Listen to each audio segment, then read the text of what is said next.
everybody. Mackenzie Lambert here, joined by my good friend John Cleveland. Hi, everybody. We are continuing with day 3 of 31 for the 31 Days of Halloween Horror Challenge from Nightmare on Film Street. Today's theme is revenge.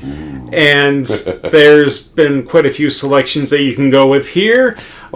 Though the one I went with is probably one of the most notorious examples. It is Wes Craven's Last House on the Left. Ooh, little grindhouse action. Yes. Early Craven. Yep. Saucy. Oh yeah, David Hess at probably the height of his powers. It's David Hess, an actor who I routinely have to stop myself from saying, I love David Hess movies. And I go, no. That's not the right word. But in interviews, he seems like such a sweetheart, but when he's actually in the role... Yeah, no, he was a sleazeball of ill repute and high regard. And Wes got every single ounce of that out of him. So, yeah, that movie's wild. The soundtrack is wild. It's got comedy elements. Yes. And it shouldn't have comedy elements.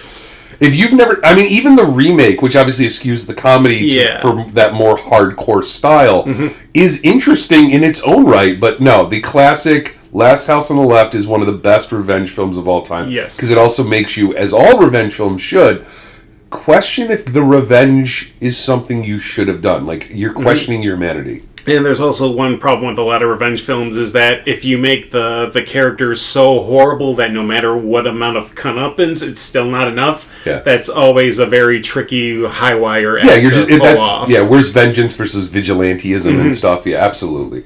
All right, so that's my pick for with revenge as a theme. What's yours, John? I went one of my favorite horror films of all time. The highly underrated, in my opinion, because I think that this needs to be up there with the greats of horror. In again, my opinion, it's 1988's Pumpkinhead. Supernatural Revenge. Supernatural Revenge. Arguably one of the most mislabeled or misnamed or titled films of all time, because I know I was expecting a killer with a head of a pumpkin or something, and that's not it. It's if you're unaware, it involves like hill folk and Appalachian like folklore and revenge demons who and I think Lance Hendrickson's second best role of all time, which is saying a lot in that man's career. But you watch it and you want him to get the revenge, but then he realizes the price he has to pay and it's too high, and you get the I've made a mistake and I'm trying to rectify it, but then at the same time, something not seen a lot in American horror, more often in like Japanese horror specifically, you've already made this bed. You are cursed. There's no coming back from this. You can just mitigate it to not hurt others. Yeah.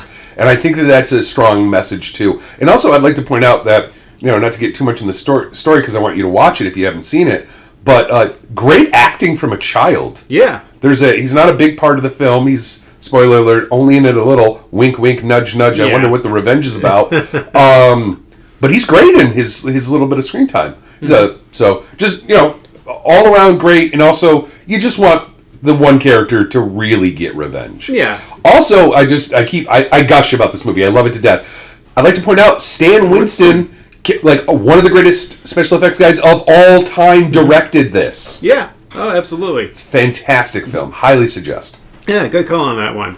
All right, so that is the end of Day 3, theme Revenge, for the 31 Days of Halloween Horror Challenge. Join us tomorrow when the theme is Down in the Underground. Down in the Underground. So until tomorrow, this is Mackenzie Lambert. I'm allowed to pick David Bowie, right? For tomorrow. Well, anyway, we'll talk about it tomorrow. Yeah. I'm John. I'm going with Jim on that one. Fair enough. So we'll see you tomorrow for Down in the Underground. Bye.